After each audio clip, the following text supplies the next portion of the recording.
Oh, really? Okay, I guess we're doing this.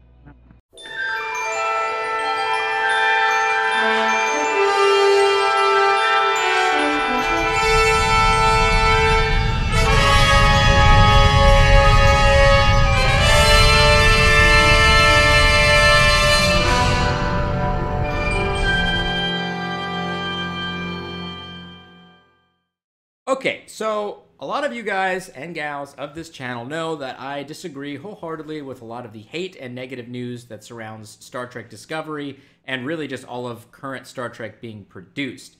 And I have gone after a few people in the past for basically just trying to drum up the negativity or spread rumors to try to just create hysteria about Star Trek Discovery specifically. But Well, to be fair, you've kind of gone after Star Trek Discovery yourself on occasion, so it's not like you haven't joined in on the fun yourself, okay? now it seems to have shifted because Star Trek Discovery got its season 3 announcement. It's gone from, well, I heard Star Trek Discovery's season 3 budget has been slashed and it's only going to be short treks, and now it's the Picard show is in trouble and there's all these kinds of production issues, and who knows if the show's even going to be released now, and it's crazy. Are they even going to be able to meet the deadlines? And it's just moving on. Like, the story of negativity has gone from Discovery not being renewed to Discovery season 3 is going to be terrible to now the Picard show is going to be terrible. And Okay, it's always good to remember we're Star Trek fans. We quibble, we debate, we nitpick. It's what we are, okay? And it's been the way since the beginning. I mean, even Roddenberry himself said Star Trek fans are born with a typewriter in one hand and a roll of stamps in the other. And these days it'd be like be born with a computer in one hand and a printer in the other. So, or a Wi-Fi connection in the other. So, the only thing that's changed is the speed at which a response comes in. But we've always been this way, okay? Let's not fool ourselves. This isn't some new phenomenon. And there is a lot of information to be out there. You don't necessarily need inside sources to piece a lot of stuff together. Just look at the trades, and you go deep into the trades. Go beyond the headlines, and go into the stuff where such and such is, this has been approved here and there, and these studio heads have been shuffled around, and you can get a lot of information off Variety.com or Hollywood Reporter of what's been greenlit and what's been approved, and there's a lot of stuff that's out there in public, but not necessarily clear to the civilians, of what's going on in there. So let's not kid ourselves here. This is nothing new. It's just the speed has come up. okay, so from what I can tell, looking at Midnight Edge's YouTube channel, this will be the main YouTube channel. They have about 16 videos focused directly on Star Trek Discovery, on top of 6 live stream and or interviews that were either featured as Star Trek Discovery discussions or basically were heavily involved with Star Trek Discovery.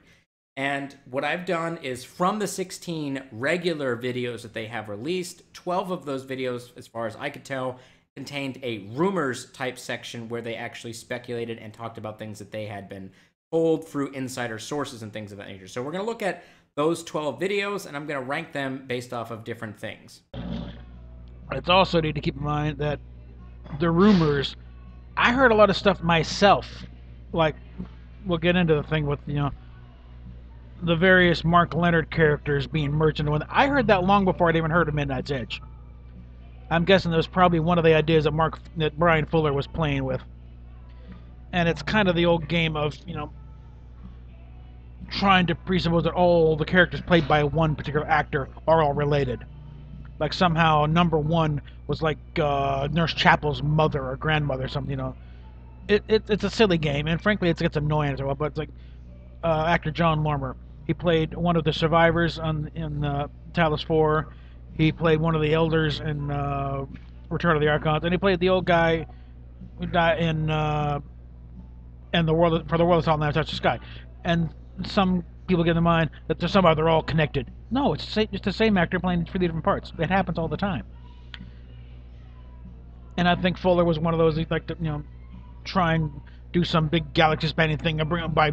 Do them all through Mark Leonard. Woo. Thankfully, he's not around to see all this, because he would have poo-pooed it himself. I mean, the most you could really do was that, say, the Romulan commander and Sarek come from the same family line, go back far enough before the separation. But that's thing. But again, they can't play that on Midnight's Edge. But again, things change, things happen. you know, and it's a very fluid situation. Yeah. Next thing I want to go ahead and talk about is that I know a lot of people associate Midnight's Edge with kind of the rumor mill saying that season 3 of Discovery was never going to happen. And in all of the videos that I've watched, I haven't watched all of the live streams or interviews because I don't have, 10 hours to sit around and do that. But the regular videos that they have released, they have been very clear and very careful not to say that Star Trek Discovery wouldn't get a season 3. They never said that. Their inside sources, as far as I could tell, said that the show will not be renewed. It was just heavily implied. They just added additional evidence to it based off of all of the production issues and the lack of money and Les Moonves being fired and Alex Kurtzman being there and all these other things. They just heavily implied it, but they never specifically stated it. So that's another qualifier I want to add on there, is I won't actually be able to mention that because that was a rumor that they never actually put forth. Yeah, let's address this right off the bat regarding Discovery getting a 3rd season. All the indicators were there that they were ready to dump this thing after the 2nd season, because it's not bringing in the viewers. It's not, catapulting CBS All Access to the stratosphere like I thought it was. What we all underestimated was the power of those 2 little words, Star Trek, and the way they're going to hang on to that and try and push this thing through. And again, yeah, and just need all the inside sources for that much, because a lot of it is out there in the open. They could tell, why are they, how can this possibly be going anywhere? It's because we can go through. It is just objectively badly written. The character motivations are crap. The science is beyond laughable. I mean, this is making Lost in Space look like Cosmos, and so there's just a lot of scratching heads. How can they possibly be greenlighting this thing? And again, and everyone fully expected to hear a cancellation notice here, and even without the inside sources. But I think, again, we all underestimated those 2 little words, Star Trek, in the title. Tend to give a little more extra leeway. But again, we've also seen a precedent where I think maybe Winona Earp or one of the shows over on site has gotten technically renewed for another season, but the money's not coming in for another season, so it's still not going to air. So there's not exactly not really unprecedented if they've officially renewed Discovery for a 3rd season. That doesn't mean we're going to necessarily get it, or certainly not in any form that would make any thing. And again, normally any other series where you've gone through 5 showrunners in less than 2 seasons, normally that show is not going to make it. Now we're not even talking what would be considered a full season worth of episodes in the old days. We're talking, when all said and done, maybe 30 episodes. That used to be 1 season. And once upon a time, it's like you just change showrunners once, and that's the end of that show, because it generally results in a drastic change of action. I mean, I can cite 2 examples off the top of my head. Buck Rogers' 25th Century, when they changed to Bruce Lansbury and tried to turn it into Star Trek, and it didn't work. And then War of the Worlds. Well, frankly, I frankly liked the first season where it's like, this is the world outside. That person sitting on that chair there could be an alien sipping on a latte. And then suddenly changed to a post-apocalyptic diaspora. What the hell happened? And they killed off half the characters in the first episode. I refused to watch the show after that point. So that's an example of what happened. You change showrunners and do a major course change. And they've done that so far with Discovery. During the middle of the first season, they started changing direction. Like, they were changing direction before they even started filming, because they booted Brian Fuller out the door. And the whole mycelial network thing and tardigrade stuff, that there's stuff in there, but it was all about terraforming. Nothing about transportation. So once he's out the door, and so everything starts changing direction here. So technically, this show never should have made it on the air.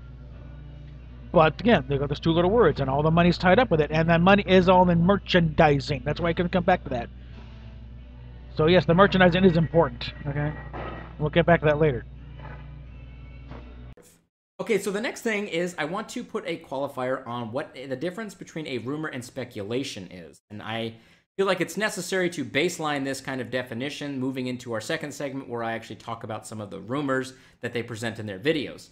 And I can't think of any better way to do that than to utilize videos from Midnight's Edge where they talk about speculation and rumors and the differences between them. So this is speculation. And sued the makers of Axanar for copyright infringement. But did CBS engage in this lawsuit because the makers of Axanar took the concept of a fan film too far and paid actors and craftsmen for work on a licensed property they do not own? Or because the story stepped on grounds that CBS intends to cover themselves in Star Trek Discovery? While this is a rumor. This rumor claims that the story of the pilot involves Spock's father, Sarek, and the explanation of how two other roles played by original Sarek actor Mark Leonard, a Romulan commander and a Klingon commander, were trans-dimensional incarnations of Sarek himself.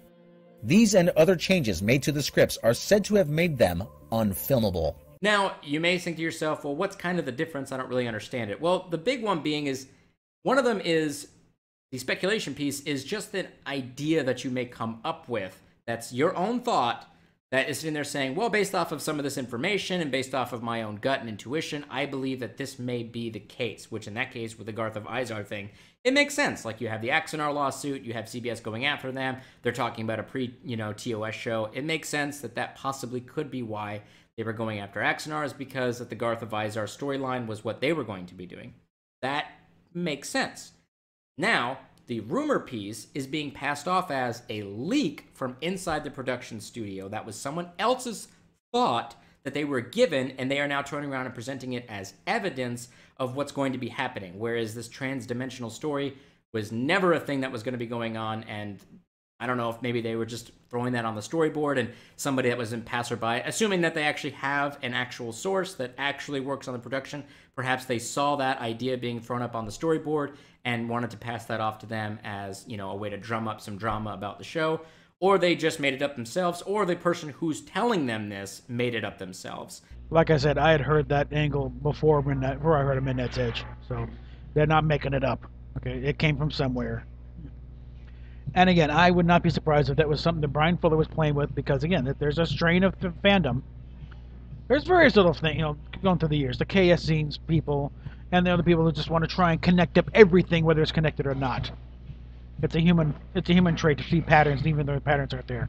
And because the same actor played the same part. Imagine if they had gone through the original plan and Mark Leonard had played Abraham Lincoln in Savage Curtain, because that was the original plan. He just wasn't available at the time. That would have made real fun in that little scheme. But yeah, don't lay everything at Midnight's Edge, because these rumors are out there, and I heard them before they did. Okay. Yeah. But that's the difference between a speculation and a rumor. It's you're passing it off as someone else's idea. You're not coming up with it yourself, and you're trying to pass it off as fact based off of what people are telling you. And again, I understand that they say, like a big old block that says this is rumors and this is speculation, so we can't verify this. And then they go on to say, but our sources and our inside information is telling us XYZ.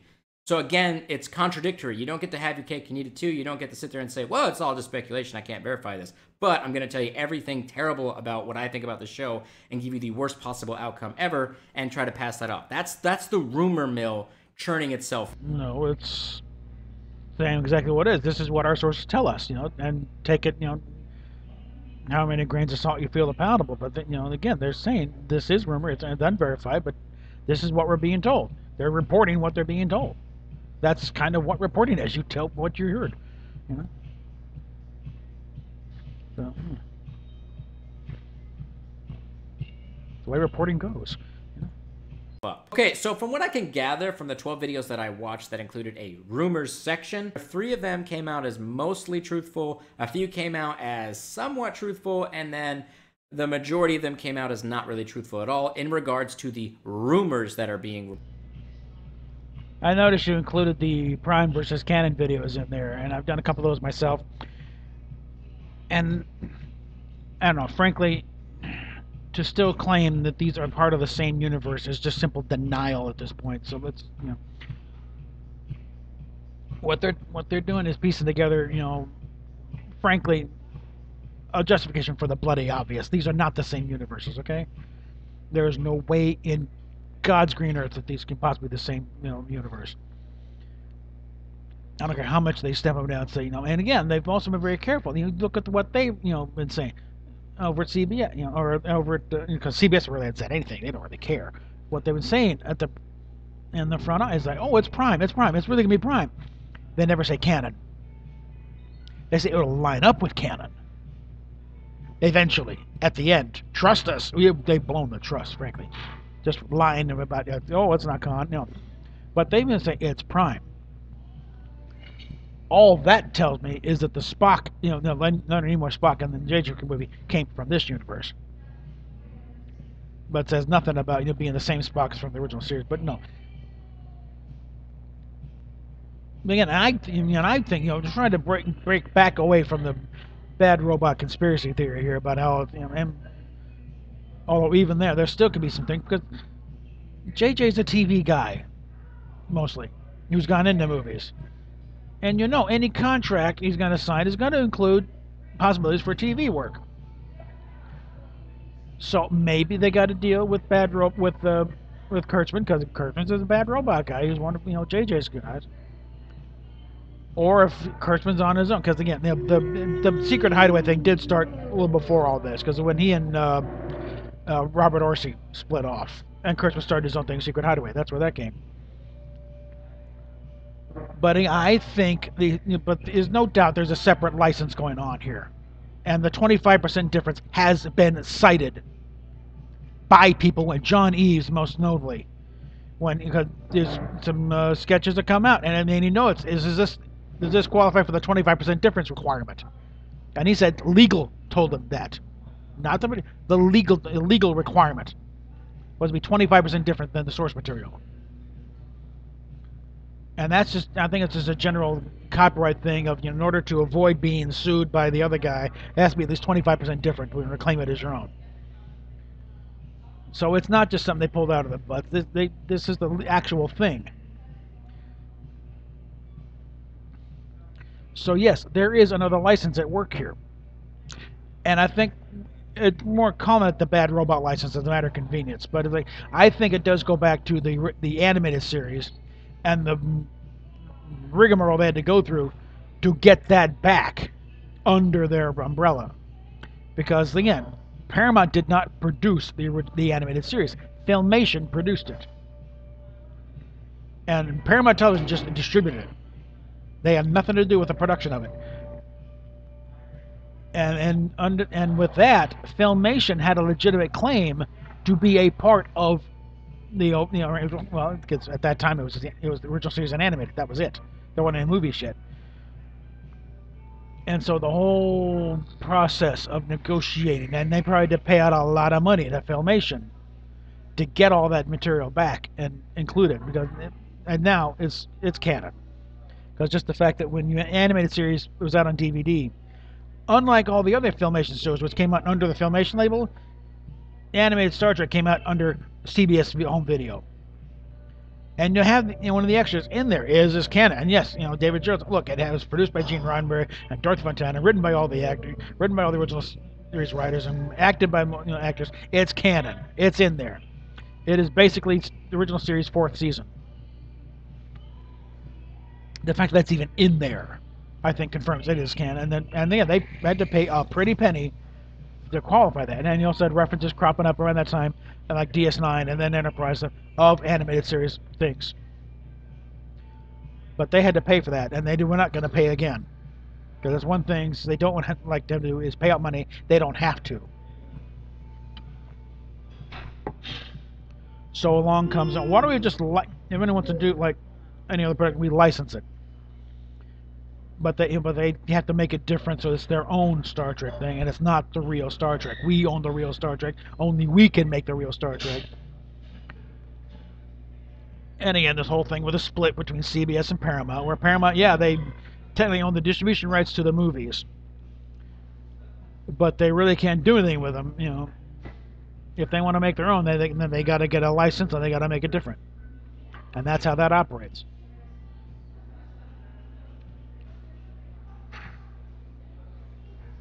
So, and this is on when Kurtzman came on, and And the original plan was when Fuller was there, it was going to be all CBS and it was going to be canonical. But when Kurtzman got brought in and Fuller got out and Kurtzman's in charge, okay, now we're going to, you're going to do the licensing. Because it's no longer going to be part of it. It's going to be another one's licensed product.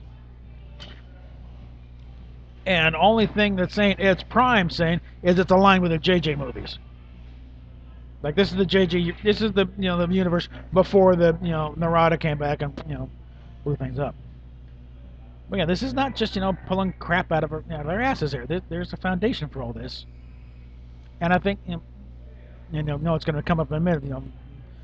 Using the cage footage.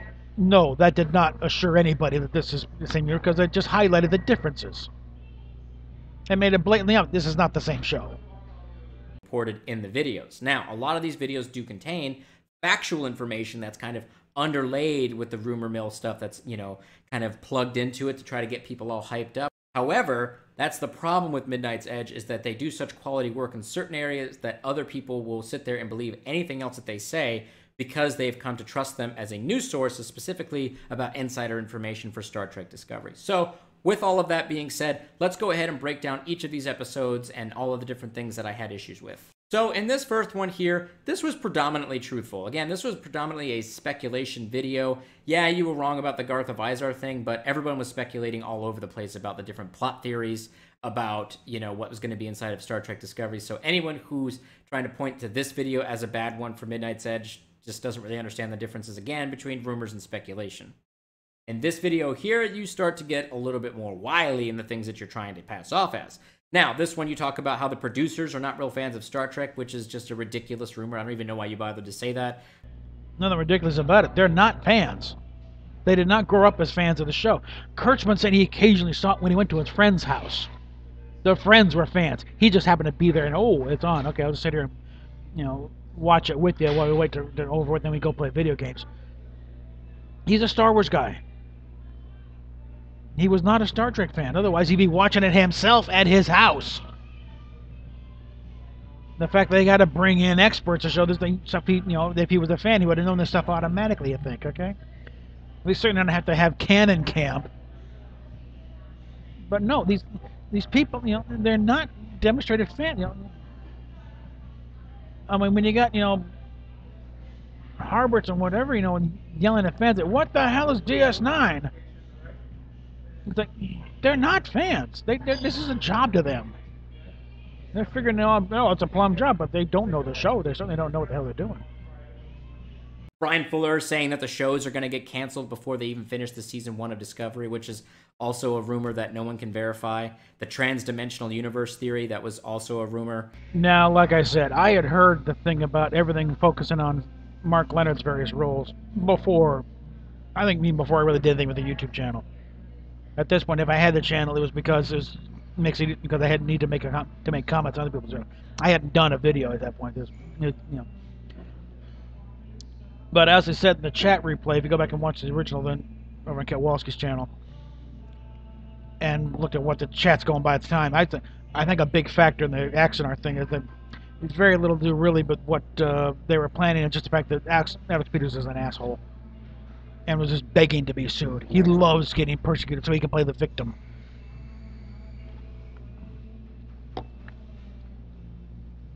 And he poked the bear so damn hard, it almost started a nosebleed. So yeah, he was begging to be sued, and just upset the apple cart, because till then they were still operating with the rules have been pretty much gone on since Paramount ran the shop, before Viacom came in.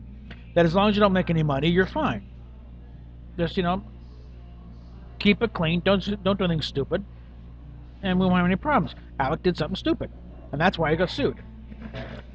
Now it is easy to jump into the conspiracy bandwagon, and was it because they were going to do the same war? Well, maybe, but I think it's more likely just Alec just kept poking the bear, and finally the bear had to swipe back. Now, in a related thing that not touched on, there was a real good fan film at the time, Star Trek Horizon. And no, it had nothing to do with the Starship Horizon and Aosha. Actually, I think it was Horizon, but it focused on an NX class ship called the Discovery. They got a nice friendly cease and desist. Don't do anymore, because they had a second one planned. But oh well. And that one you could argue there probably wasn't any, because they were naming the NX classes after the shuttles. And first one was Enterprise, Columbia. Next would have been Challenger. And then somewhere in there would have been Discovery or Endeavor. Or Atlantis, rather. Yeah. No, I think Atlantis and then Discovery would have been. Anyway, that's irrelevant. But I think, if anything, the only one that probably would have had a direct thing of, because they were covering that thing in Discovery, would have been Horizon because of the name of the ship. But I think, as far as accent goes, it's just because Alex Peters is Alex Peters. So, yeah.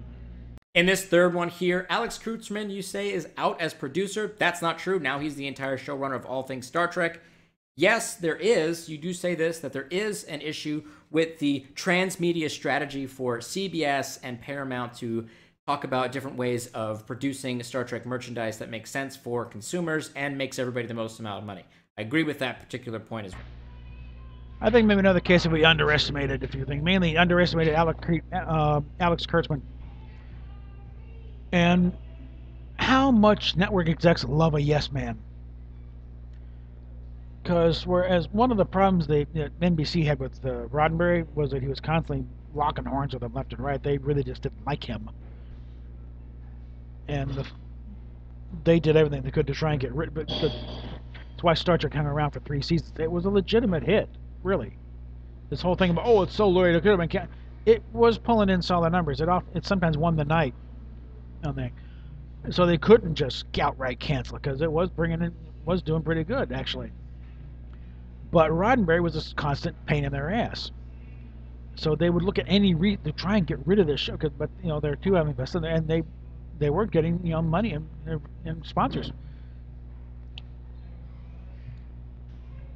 But let's see. And that third season came around, and they had originally promised Star Trek that Monday night slot. But then Laugh-In was doing better, and they liked dealing with George Slaughter better than they liked dealing with Jerry Roddenberry. So Laugh-In got the slot, Star Trek got shoved out to Friday, and then they could finally see a way out to get rid of Roddenberry. But he'd been a pain in the butt since the Lieutenant, because they made him look really bad on a certain episode. But yeah, I think we understand just how much they like dealing. And one thing that has been said about Kurtzman is he will bend over backwards and spread them wide, say deeper sir than they have another. Okay, he will take it either in any way you want it, as long as it gets as long as he gets his plum job and he can keep going making movies. He will do it whatever they want. He rolled over for Tom Cruise with a mummy. See what that got him. But again, nobody really seems to be blaming him for it. I don't know. He totally trashed an entire fictional universe for a major studio. Somebody survived. Well, you also state that Bad Robot is a production company for Discovery, which it is not. I don't know why you guys keep saying that. It's not a production company, nor is Paramount Pictures. I don't know why you guys keep saying that. It's important to note that CBS has engaged in an agreement with Secret Hideout and Alex Kurtzman to produce Trek content. That does not mean it's a magical alternate Star Trek license that they're going to be making all sorts of crazy universe-ending things happening. No. They engaged in a legal contract with Secret Hideout to produce Trek content. It's normal. If you do a deep dive, and especially start going to the archive and previous entries, Bad Robot was listed in there, and Paramount Television was listed in there at various times. Now, maybe it's just an IMDb weirdness, because, IMDb is not really much more than a wiki. And it can be edited. I've edited things, occasionally on IMDb. So, whether that was an error or not, I don't know. But there were indications previously that Paramount and Bad Robot were involved. That's why they keep trotting it up, because they, there are data points out there that can point to that. In this one here, you state that Discovery will be relabeled as a generic Trek show like American Horror Stories. That's also not going to happen. Actors are asking their agents supposedly to find them acting gigs because the show's going to get canceled. That also didn't happen. And then there was no Wrath of Khan series, and Nicholas Meyer's show didn't really get off the ground, essentially when season 1 started, based off of his own interview that he did with you guys a few months ago. It just wasn't going to happen. So you guys were wrong on that one as well. That may be a holdover, because that was originally the plan for it to be an anthology show like American Horror Story. where one season would be like Star Trek Discovery, the next season would be Nicholas Meyer's, Khan story, the next one would be probably Klingons, or, So there's a few things out in the ether that, some float around, some pop to the surface, And as for the Nick Myers thing, there's certain, like Nick Meyer and I think Rod Roddenberry are there mainly for fan cred, to make it look good. Yeah, see, we got these people now, they know what they're doing, and yet they're totally, sidelined. And when Tom interviewed Nick Meyer, they didn't listen to him at all. They didn't ask him anything. And he apparently, he was working on a con show, but apparently it got shelved. Whether or not it's because he talked to Midnight's Edge is another matter entirely, or just the fact that, for some reason, they got a bit of a resentment of anybody actually knowing something about Star Trek, because Jonathan Frakes, when he's been directing, he said Flack would try to do some. No, that's not. But that's not Star Trek. And, it's got a bug up their butt about somebody telling them how to do Star Trek. No, we're doing a Star Trek the way we want. Well, it's not Star Trek though. In this episode here, all the stuff that you guys report on is actually true. So kudos to you. In this video here, you guys talk about how Star Trek Discovery isn't in the prime timeline, and that's not true. And we kind of got shown that based off of the fact that the Cage was featured, video from the Cage was featured inside of Star Trek Discovery's Season 2. Again. No, we said it is in the prime timeline. What we're saying is the prime timeline is not the canon timeline. And no, showing the Cage footage, that did not prove a damn thing other than they know how to do an edit with some old footage. And creatively, it was stupid and lazy for them to use the Cage footage. What they should have done, because you had all the relevant parts cast, you had the actors there, and you had sets there. Reshoot the scenes. The most you had to do, I think, was probably do some pickups with Ethan Peck without the beard and in uniform. But otherwise, it was stupid to bring back old Cage footage, because all you do is you put a spotlight right on the changes that were made. And frankly, I think, make it point that it's not the same universe. They even had the wrong shipping for the Cage. That was a regular production version of the Enterprise. So it wasn't even a good match for the Cage. They botched it all around there. But when you glaringly show that, it's like, no, you're not showing it at the same universe. You're showing it the exact opposite. It came in like it was a dream sequence.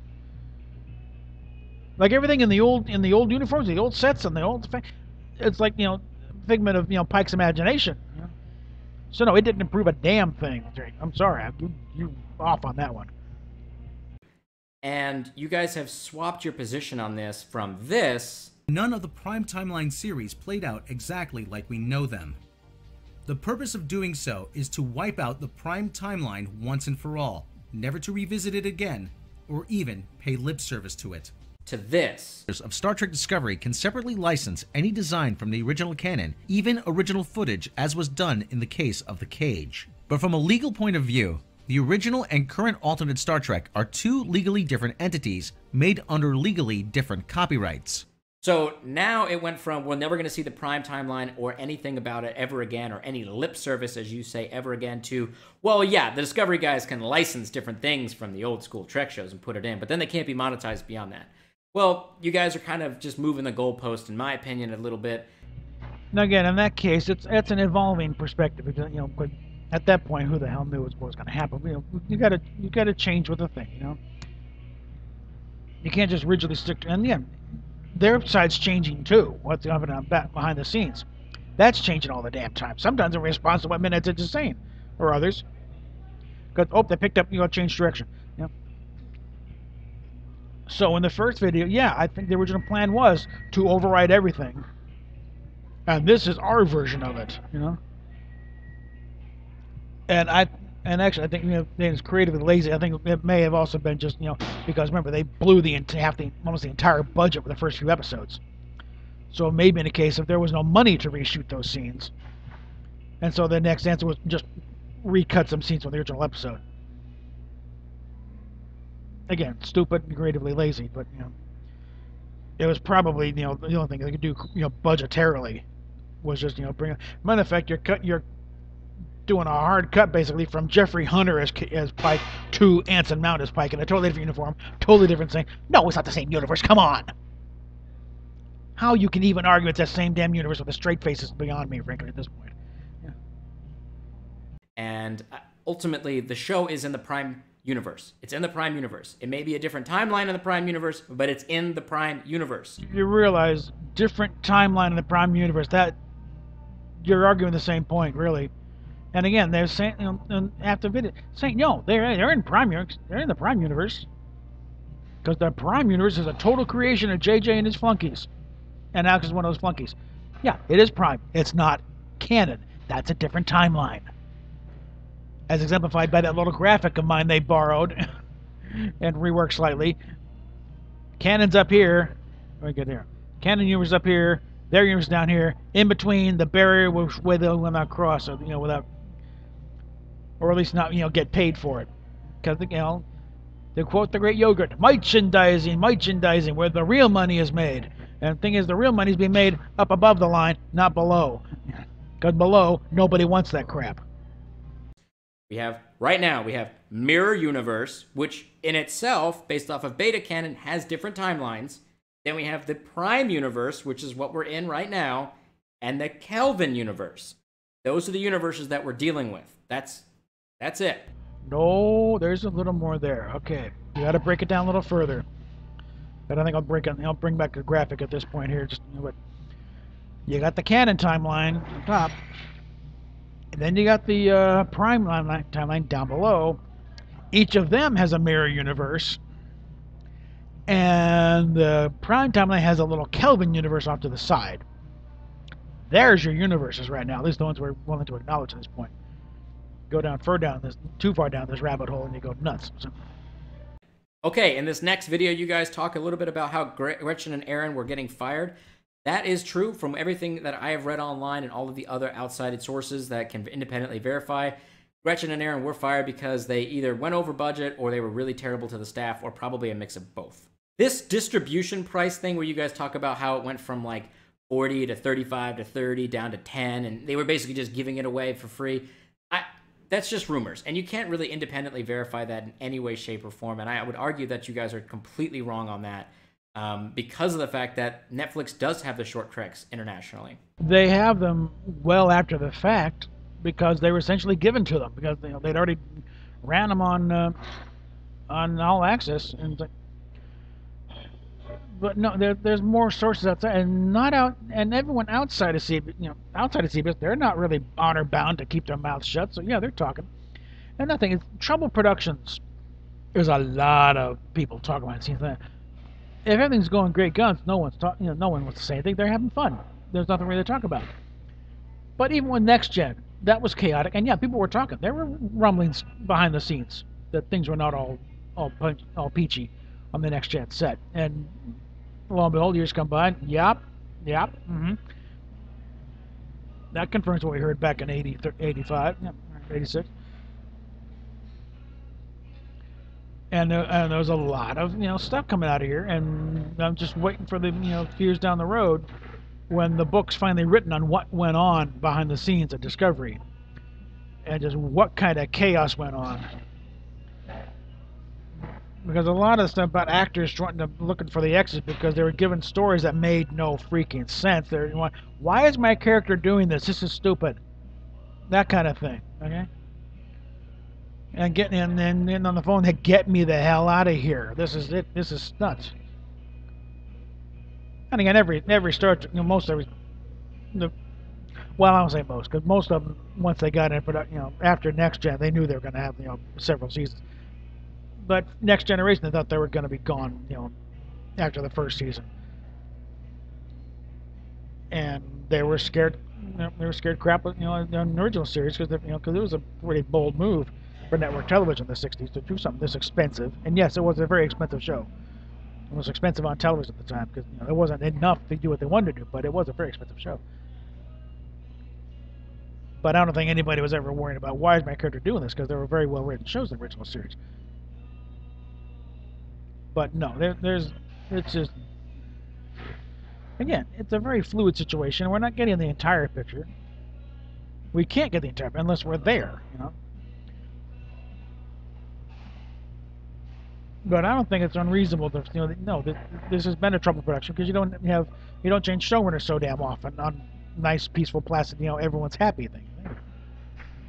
So you also say in this video that the show, Star Trek Discovery, isn't as popular in European markets as they were kind of hoping for, but Parrot Analytics, based off of their 2018 in-demand report, would disagree with that wholeheartedly, so I don't believe that rumor is true either. Parrot Analytics is a load of crap. Here's what they do. They just cite mentions. Not the context, what's said, just the fact that Star Trek Discovery is being mentioned. That's what they're basing it off of. Doesn't matter that, about 80% of those mentions is Star Trek Discovery is utter crap and needs to be burned. No, they still cited, they're talking about Star Trek Discovery, you got a hit in your hands. And just leave out the fact that Star Trek Discovery is, complete and utter crap and they want to bury, you want to bury up their heads and shit. No. So yeah, Parrot Analytics is not something to go by. Okay, do not die on that hill. That's not worth it. You also state in this video that Miss Redstone will not be pursuing the CBS Viacom merger for the next 2 years as part of an agreement that she made with the interim CEO. However, Miss Redstone has never once stopped advocating for the merger in a video that you even cover just a few months later. You say that she's not going to do it for another 2 years, and that's not true either. Sherry Redstone cannot personally push for, she can advocate all she wants, but she can't make a move on her own. The board, however, can do it whenever they damn well want. That's the difference. She's contractually bound not to pursue it herself. As in, she cannot put forward a motion to the board, let's do a merger. She can talk all she wants how she'd like to do a merger, and how wonderful it would be if we did do a merger, but she cannot personally put forward a motion to the board of directors, I want to do a merger. Someone else on her behalf can. And that's the difference. Again, boardroom and politics is a lot of the same thing. Basically, they're all lawful evil, or lawful neutral at best. In this video here, I mean, we've already talked about this one. It's the 25% rule, which I just wholeheartedly disagree with, and I think you guys are wrong on. Whether you disagree or not, it's there, and it's been confirmed. They need to be 25% different. That's a legal requirement. And John Eves got called on the carpet for letting it slip. So, whether you agree or not, it's there, and it's been, it's in writing on the damn notes to put up at FedCon on the big screen. Does this meet the 25% different, requirement? So that's been confirmed and in front of thousands of witnesses at FedCon. So. In this video here, you guys do talk about a little bit of the licensing merchandise problem again, but I do want to make an argument saying that it's self-imposed. It's not something that is being inflicted upon the Secret Hideout and the Discovery production team by CBS unfairly. CBS is doing it intentionally so that they can continue to market both the TOS stuff and the Discovery stuff, and they wanted things to look a little bit different, not only to freshen up the visuals and bring in a new audience, but so they could sell both things at the same time without having to stop the production on one. It makes no sense. Why would they want to stop production on one just to make room for the other one, or something that would overlap that? It would hurt their own profits. So I think it's a self-imposed change to make things look a little bit different so that they can get new license agreements with merchandisers and allow them to continue to sell all of the stuff at the same time. John Eves made it clear it was a legal requirement that everything had to be at least 25% different from the original stuff. And again, for the most part, CBS really didn't have a licensing department that was worth a crap until Star Trek. At the most, you'd have maybe a Young and the Restless T-shirt you could buy, but late show mugs. But as far as real money goes, Star Trek was it. There was no point in having a licensing department until they got their hands on Star Trek. Which is why they told JJ to go pound sand when he told them to stop marketing the original series stuff for a while. It's like, screw you. It's part of a $1 billion a year industry. You can go stuff yourself. And the other thing is, when the JJ stuff came out, it pretty much started on the clearance racks. Nobody wanted it. The only things that really sold of the JJ Trek stuff was the Enterprise toy and the phasers. That's it. Figures never didn't move. The communicators look dopey in them, but yeah, the thing. If it ain't Ken, it don't move. Nobody wants the crap. And again, that is the to quote Yogurt again, merchandising, where the real money is made. And again, the licensees have pretty much made it quite clear why they're not producing this stuff. I mean, I think in the case of the J.J. Hook movies, it's like because apparently Bad Robot is not fun to deal with. Round 2 had a model prototype of the J.J. price ready to go, but having to deal with these idiots, I think part of it was because they didn't want to nail down just how big the ship was. They wouldn't give them any specifics, and so they delayed and fine. We lost it. They just dropped it. But I've seen pictures of the prototype. It was clear plastic, about a 4-piece saucer. I think it would have been massive. But they never, net to any hard numbers on there. So like, okay, fine, sure. No skin off our butts. We're making plenty of money off the other models.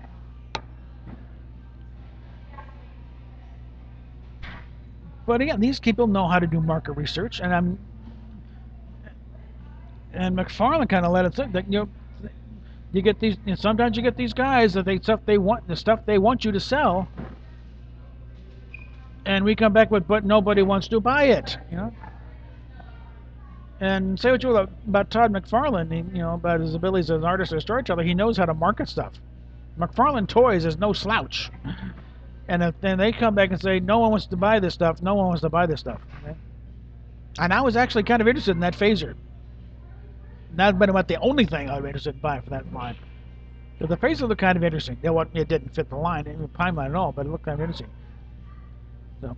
Okay, and so for your most recent videos about the Picard series, everything you guys are talking about, again, just harkens back to something that you reported on for Star Trek Discovery way back in your, I think, first or second video on it, which said this. A large number of licensees have made it clear that fans will hate the new look, so much so that they won't even be able to give merchandise based on it away, and that many of the licensees therefore are not on board with Star Trek Discovery.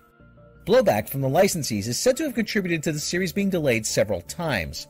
And now you guys are saying the exact same thing for Picard. However, they were second-guessed after the most important licensees made it known to those in charge that they would not be producing any merchandise based on these designs. Based on past experience and losses incurred from Bad Robot's earlier Star Trek movie merchandise, and the response among their core customers to Star Trek Discovery, the licensees reportedly did not believe they would be able to sell merchandise based on the planned designs for the Picard series. Well, the fact of the matter is, Discovery was delayed several months. And the designs changed quite a bit from that original teaser video from Comic-Con to what finally came out. I don't think it changed for the better, frankly. And I'll be interested to see just how well, because Round 2 is finally coming out with a Discovery model. I'm kind of curious of what it's, if it's actually going to sell. And I might buy one just because my kid's sister likes the design. I think it's hideous. But it's also a pretty simple, it's a snap-together kit. It's molded in color, and the decal's covered about every square inch. There's virtually no work done, to do to it. If you really want to do lights, so yeah, you can add a few, LEDs here and there and light it up. But other than that, it's a kind of brain-dead assembly thing. But all the merchandise I've seen so far is mostly pretty much low-run, narrow market stuff like the Eagle Moss stuff, and even that is on a separate, they're not put under the general Star Trek banner for the most part, like every other Eagle Moss Star Trek ship out. They're on their own label, which kind of lends towards it being a separate license. So like I said, they're not just pulling stuff out of their butts. There is foundation for these things. So I don't know what it is. I don't know if you guys just like saying the same stuff over and over again, if you truly believe this, if your inside source is just giving you a bunch of BS, but I really don't think, from anything that we've seen officially, that there's any problems with the Picard show. I just wish that y'all would stop. Just stop. If the stories are out there, they need to be reported on. So no, just stopping is not really an option. I think. And it'd be nice if they come around. They sit on a lot of stuff comes their way that they can't even get this much verification on. So yeah, there's a lot of stuff they get told that they don't report on, and stuff that is borne out after all that they could have reported on but didn't because they didn't feel they had enough enough to go on. But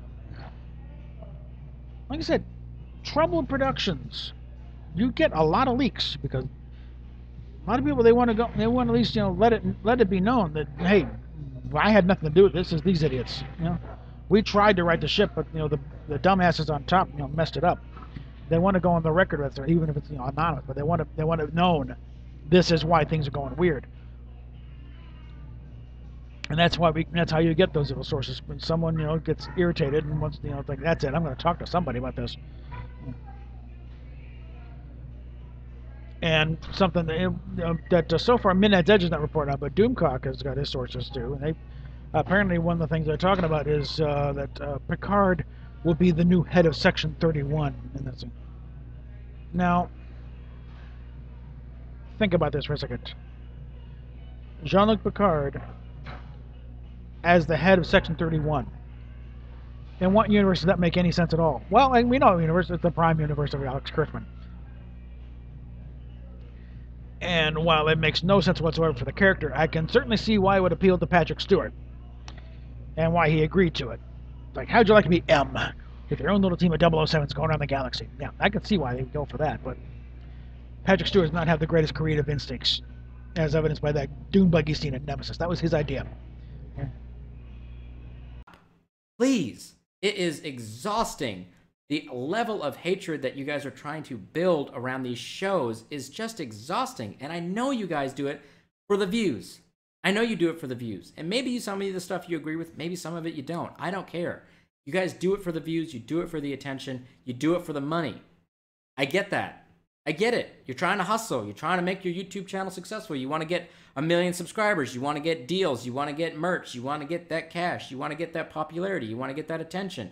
And I get that. And selling negativity is a really easy way to do that. But just stop. It's YouTube. Everything we do is for the views. Everything you do is for the views. Okay? Nobody does this because they don't want anybody watching. Of course we want to watch. That's how we just build this thing. That's how we build our channels. We want people to watch this. But it's like they're not just doing it just for the views. They're doing it because they want this stuff to get out there and get known. And be reported on. So it's kind of silly, oh, just for the views. No, it's not just for the views, okay? Because they got the information they feel is important to get out to the public and let people know what's going on. But also, it's like, people are going to speculate. Okay, it's not fueling the hatred, it's answering questions. The hatred's there, okay? A lot of people hate the show anyway. What we're doing is, getting them information about why they, because everyone knows something's wrong here. And we're just, and everyone's just trying to say, this is what's wrong. This is why things aren't adding up. It's just, it's just feeding information, it's answering questions more than anything. Just stop. I just want you guys to just stop. Either own the fact that you guys make shit up and that you guys are just making rumors up and that you're wrong most of the time based off of this list, or stop making up the rumors. You don't get to sit there and tell people, well, actually, we're right most of the time, regardless of what other people may seem to think and try to tell you. No, you're not. I will let Rob and Tom deal with the question. I'll just make shit up. No, they don't make it up. They're getting it from somewhere, okay? And maybe they go off on a tangent here and there based on what they've been told. But no, they don't make anything up, all right? And when they make anything up, Rob will do that for a stand-up routine, but not for Midnight's Edge. They're not making it up. They're getting it from somewhere. And as you said, a lot of times they're right. Or at least not totally wrong. And usually where it's totally off, it's because either underestimated somebody's durability, like Alex Kurtzman able to avoid being fired like he should be. Or the endurance of those, of being a Star Trek show, being able to hold on longer than when any other show would have been canned after the first year under these very same circumstances. Or just something changing. Because again, they can only report on the situation as it is, or at least as they were told to it, whenever and these situations change a lot. It's a very fluid situation there, because what's true one week may not be true the next. And that's a lot of what we're dealing with here too. Because this is very much a show and a franchise in flux, and trying to nail down a moving target like this when we're not even sure where the target is, because we're not allowed to see it. It can be tough, and the fact that they've gotten as close as they have, I think is credit to how good they work it. But no, they do not make things up, okay? They might drum it up, but they don't make it up, okay? And I didn't even cover all the things that I wrote down. I just don't want to continue to keep talking about this. From what I gathered, there were 24 big rumors that you tried to pass off as no shit, we have the information, we have the leaks, that were just flat wrong. Flat wrong. This is just a handful of things that I wrote down and that I wanted to cover. I tried to hit all the bigger ones, but there are little things that you guys just absolutely get wrong that you try to pass off as insider leaks and rumors. Now again, y'all do such great work with the actual fact reporting. You do great work with it. And I think that is the issue, is you do that great work and then you layer in these rumors, even though you give a disclaimer, but you still try to sit there and say, this is from an inside source. So when you say it's from an inside source, that makes people believe that you actually have a source. It's a channel with over 100,000 subscribers. It's possible they do have an inside source. And they do such great reporting about everything else, so I'm going to believe what the rumors are, regardless of anything. And then you try to sit there and say, well, we're right most of the time with the rumors, when you're not. And it's okay to say that you're wrong. It's okay to say, we got this wrong, or our source gave us the information and that turned out not to be true. It's okay to do that. It doesn't make you look foolish. It actually makes you look more, in my opinion, have much more integrity by you sitting there saying, we were wrong about these things, as opposed to pretending like they didn't happen and then acting like you're right all the time. It's BS. And I just wish that you guys would either stop with this nonsense of we're just making up stuff to get views, or stop trying to pretend like you're right all the time. You don't get to do both. Okay, maybe it might be a new thing to maybe take a moment for them to take a moment and go back over previous reports and say, okay, why did this not turn out the way we thought it was? And maybe address those issues. That might be something worth looking into. But I think we need to dispense with thinking you're making shit up. No, they're not making it up. Okay? One, if they were, they'd be killing themselves, because all they do is one charge of them making something up out of whole cloth, and that'd be the end of the channel. Okay? So that would be suicidal to make things up. They're, and you suppose they are inside, at least the sources they got, they're claiming inside, and I can't comment on who they got. I don't know who they're talking to. And I assume whoever it is, they've been able to prove that they are inside sources, not just some schmuck, sweeping up, on the next downstage over here and, whispers through the door. It's somebody who actually is in the know, in a position to actually hear this stuff directly, and is passing it on. Again, how verifiable these sources are, I leave it to them, because they're the ones doing the reporting, they're the ones doing the sourcing. I'm just the opinion guy who occasionally chimes in. And if God willing, now I can get a better web connection on a regular basis, and be able to join in on more of those chats. The reason I did the one time, because apparently what we got ain't good enough. So I just had to. I'm satisfied with being a mod and wielding the wrench in the Midnight's Edge chat rooms. But hopefully one day we'll get that situation changed around a bit. But again, first things first, it's like, let's cut off with the charge of them making stuff up, because they don't. They do not make things up. All right. Right or wrong is not the same thing. Pursuing a rumor that doesn't pan out, or again, the situation changed on them. Because a lot of stuff, because the multiple timelines with everything going on, Sarek. I heard that long before I'd ever heard of Midnight's Edge. Okay, so it was there somewhere, and I suspect it was one of the things that Brian Fuller was playing with. Just pure speculation on my part, but I know that's a certain that goes in with a certain strain of fandom that they like to connect everything up. But first, it's cut down the name calling on the other side too. They're making stuff up. Then maybe we can go back and do an evaluation of what panned out, what didn't pan out, and why it didn't pan out. Was someone totally wrong, or did the situation change? Was something dropped midstream and picked up something else, and then suddenly it's no longer relevant? Or is Alex Kurtzman really that good at sucking dick that he managed to survive this endeavor? So I just want you guys to just Stick with something. Either you're the rumor channel and you're just reporting on rumors, or you're the fact channel and you're reporting on facts.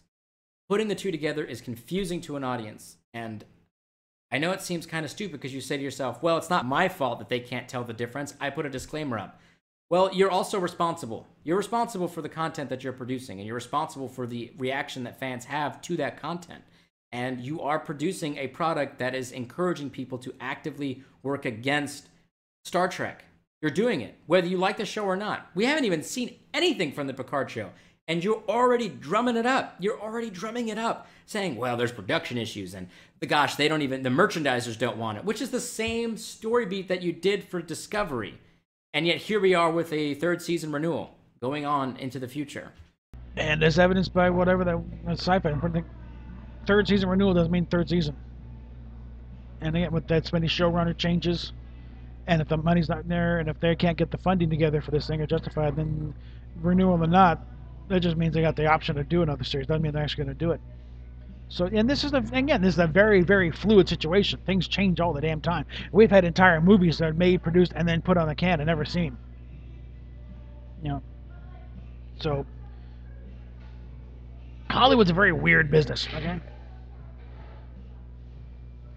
If you want to see bizarre, just wait for the next few years and the amount of stuff coming out from Prince's vaults. He's got multiple vaults. He's got entire music videos produced, fully done, in the can and in the vault. And he's going back years. He's got enough songs for 50 albums, okay? That never saw the light of day because he done and then followed away. Yeah. We may eventually see that Kevin Smith documentary he made, you know. But that sort of thing. But the weird things happen in this business, okay? You know, very little is very straightforward, okay? We're not dealing with a lot of, you know, sane people in some cases here. And this isn't, you know, assembly line making widgets, okay? This is the dream factory, and dreams change, and script changes can be made on the set, oftentimes. Like I said, like that cage thing. I imagine when that thing originally came down the pike, pun unintended, they were probably thinking about just reshoot those scenes because they had, you know, again, all the actors, you had them, you know, the televisions and makeup. They could have easily reshot those cage scenes with the current actors and the current settings. But that requires extra budget because you got to set up, you got to light them and all that stuff. And probably someone just crunched numbers. Nope, we spent all that money 3 weeks ago with Aaron and Gretchen and all the reshoots of correcting stuff that they did, because that was another thing.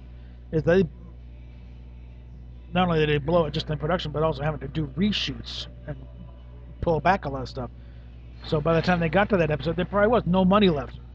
That's right. No, just grab some stuff from the original episode, cut it together, and throw it in, and would have cost a fraction of what it would actually shoot the scenes.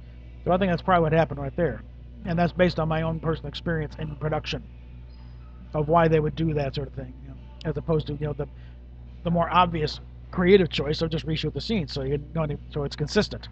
No. So it's just exhausting. That's all I have to say, is it's exhausting. Anyways, I know I'm going to get a lot of flame for this video.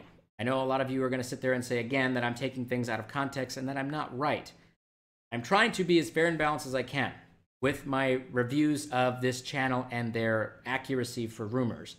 Again, they do get things right. They get a lot of their facts right because they do good research. That is a fact. Midnight's Edge does good research and produces quality videos. Those are facts. It's also a fact that their inside sources get things wrong more often than they get things right. And those things can exist at the same time. So that's my final word on this. I know a lot of you guys and gals are going to hate me for talking negatively about Midnight's Edge again, but I'm just trying to head off the Picard mayhem, which seems to be already starting to drum up all over YouTube, and it's just exhausting. And I'm just wondering if we can just avoid it for the Picard show, at least until we even see the first episode, the first frame of the very first episode. Maybe we can just wait until it's done. I don't know. Okay, the part of the problem is in dealing with rumors is that, yeah, sometimes they don't necessarily bear out the way they originally were, because they're not hard to actually piecing together, you know, a couple of pieces there, trying to figure out the rest of the picture just from a couple of pieces. And sometimes, again, and sometimes the picture changes, and, you know, turns out you look like an idiot. And so there's a certain amount of, you know, just inherent in the whole business of sometimes you're going to be wrong and it's not going to pan out. You do you report what you can in that situation. So again, this ain't 60 minutes. You know, we ain't got the, you know, I include my, you know, we in there, so I'm kind of tangentially here, but it's not like the, you know, we got the resources of CBS News behind us. You know, someone can walk on there. Yeah, Mike Wallace is at the door. Ah, you know. But again, they're doing what they can. You know. And like I said, they're usually right. They're right a lot of the times. Okay. And again, where they're wrong is not because they made it up. It's because the facts changed on them. Okay. They changed their mind on their storyline. This guy got fired. Or their source was just flat out wrong. You're going by sources. That's the vulnerability you're at. But this is what they do. So tell them to just stop. No, they're not. That's because you're telling them to stop what they're doing. You basically ask them to basically shut down the channels. What they're asking for. That ain't gonna happen. And looking through the comment section on this one here, friends, all these alt-right, you know, members, like, okay, I'll cop to being a conservative, but as far as the rest of them, Mecharan in 42 is actually fairly liberal-leaning and actually hates politics. Rob voted for Bernie Sanders. Explain how that's alt-right. I don't know about Tom. And I really have no business asking them because it has nothing to do with any of our dealings. But this whole thing of anybody I don't like is Hitler is apparently coming from the other side a lot too. Oh, you're just alt-right blind. Hardly. It's nothing to do with, you know, pushing, you know, pushing the political agenda is what we don't like about what they're doing on the show. Because as I might say all the time, but you know, the original Star Trek series, all of them, tried to get you to think, not tell you how to think, and that is where Discovery's crossing the line on a lot of these things, where they're trying to push an agenda. Yeah, there was political points in the original shows, original series, particularly, but never a real agenda was being pushed. Because, you know, probably the most blatant episode they had regarding Vietnam, Private Little War. If anything, you had Kirk arguing in favor of the war. And I guarantee you, everyone on that set, from Jim Roddenberry all the way down to the guy who swept up afterwards, was against the war. Okay. And yet, but the thing is, to present the case, you also got to be honest and present both sides. Why we were there in the first place. Why we can't just pull out. You know. And yeah, and Kirk and McCoy hashing it out in very loud language. Yeah, it went on bloody ear to bloody ear. What would you say? Armor side with, you know, weapon wiped inside. Never would strive to travel space if that was the case. And he pretty much argued the only way is balance to maintain the status quo. It's the dirtiest, trickiest game in the book. But the only one that preserves both sides. He was arguing in favor of the war. And really, that is where, you know, making true point is, and that's kind of like Norman Lear talking about, you know, I'm going off on a tangent here, but I might even cut this out, but I'll probably leave it in just for the sake of, you know, with Archie Bunker, why it was so popular, because it was an honest portrayal. Yeah, it was totally opposite of what Norman Lear personally felt, but he was doing an honest rendition of, you know, of the position. It wasn't a cartoon caricature of what you think a conservative. This is, you know, it was an honest look at what a conservative mind thinks, you know, or more conservative than what. And when you do that, At least you're treating the subject honest, even if you're trying to push from the other side. You give the other side an honest hearing. Then you'll get good response from from your audience, because at least you're not treating them like idiots. And that is probably the biggest failing right now of Discovery, and probably also go Star Trek, JJ Trek, is the second you start treating your audience like idiots, you've lost them. You have to go with the old maxim that Roddenberry said: there is an intelligent life on the other side of that television tube. You make your audience come to you intellectually. What you try and come down to them, you're automatically condescending, you're insulting them, and you're pissing them off. Because whatever you think, they're smarter than you think, okay? And they're just going to drive them somewhere else. In this case, over to the Orville. So, I think that should do it for now. So, PayPal, Patreon down below, and